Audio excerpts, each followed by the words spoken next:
तपाईहरु लाइनमा बस्दिनु होला सबैजना लाइन तपाईहरुले मलाई चिन्नु भएको छ होला पक्कै हैन म यही ठाउँको बुहारी हो र मेरो जेठाजु दाइ यही हुनुहुन्छ यहाँ आफ्नै मैले चाहिँ नेशनल हेल्पिङ फाउन्डेसन नेपाल भनेर हामी सबै ग्रुप मिलेर एउटा संस्था खोलेका थियौं त्यो संस्था मार्फत हामी आफैले नै कोहीबाट हामीलाई सहयोग आएको चाहिँ होइन है कतैबाट हामीलाई सहयोग आएको होइन हामीले चाहिँ आफै हामीले कमाएको 10% हामीले कसैलाई सहयोग गर्नुपर्छ भनेर सबैभन्दा पहिलो कार्यक्रम चाहिँ हामीले भुम्लुटारमै राख्यौं र यहाँका दिदीबहिनीहरुसँग यसरी हामी भेटघाट गर्ने अवसर प्राप्त गर्यौं हैन उहाँहरुको माया हामीलाई सदैव रहनेछ हजुरहरुको आशीर्वादले हामीले हाम्रो संस्थालाई अझै अगाडि बढाउने छौं र तपाईहरुले हामीलाई सधैँ सम्झिनु होला यो त हाम्रो मायाको कोसेली मात्रै हो एउटा माया देखाएको मात्रै हो हैन तपाईहरुको आशीर्वादले यदि हाम्रो संस्था ठूलो भयो राम्रो भयो भने हामीले यही ठाउँमा आएर फेरि पनि सहयोग गर्ने छौं धन्यवाद है धन्यवाद यो टोलमा म धेरै पहिले वर्षदेखि नै बसिरहेको यहाँका दिदीबहिनीहरुलाई सिलाइ बुनाइ पनि सिकाएको छु हैन त्यसै अवसरमा आज मैले यसरी हामी एउटा ग्रुप भएर एउटा संस्था खोलेर सहयोग गर्न आउँदाखेरि एकदमै खुसी लागेको छ तपाईहरुका समस्याहरुलाई हामीले अलिअलि भए पनि टार्न खोजेको हो अब आउने दिनहरुमा पनि अझै हामीले सेवा गर्ने छौं सेवा गर्ने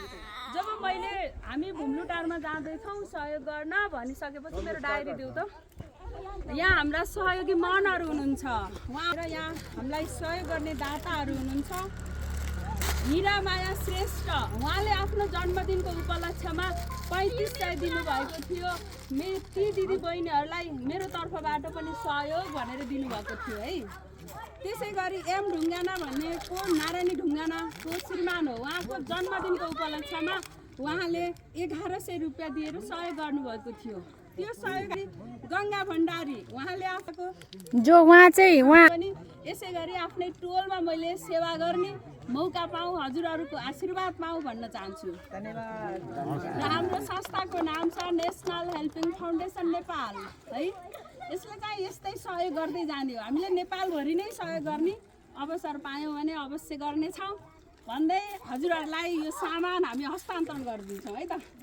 ल आमाजीले उहाँ लिनुहुन्छ यो लिनुस् तपाईले मिठो मानेर खानुस् जाडोको लागि ओड्ने ज्याकेट चोली सबै ल्याइदिएको छु ल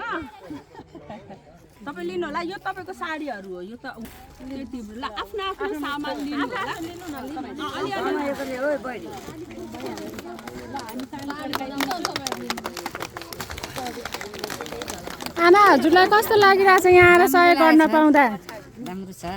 हजुरले नि सहयोग गर्नुभयो धेरै धेरै खुसी लागिरहेछ बाटोमा आउँदा म पनि सहयोग गर्छु है अलिकति भए पनि भनेर हजुरले सहयोग गर्नुभएको छ उहाँ चाहिँ गंगा भण्डारी उहाँले चाहिँ 5000 आफ्नो बाबुको वार्षिक पुण्यतिथिको पारेर म पनि बाबुको उसमा म केही दान गर्छु है भनेर उहाँ आफै स्वयं आएर चाहिँ यसरी उहाँहरूलाई 5000 पैसा सहयोग गर्नुभएको थियो उहाँ स्वयं आफै पनि उपस्थिति हुनुभएको छ उहाँलाई पनि धेरै धेरै धन्यवाद हाम्रो नेशनल हेल्पिङ फाउन्डेसनको तर्फबाट यहाँ धेरै एकदमै खुसी हाम्रो उहाँहरूको लागि अब हामीले सानो सहयोग गरे पनि उहाँहरूको लागि यो सहयोग एकदमै ठुलो रूपमा लिनुभएको छ धेरै खुसी हुनुभएको छ उहाँहरू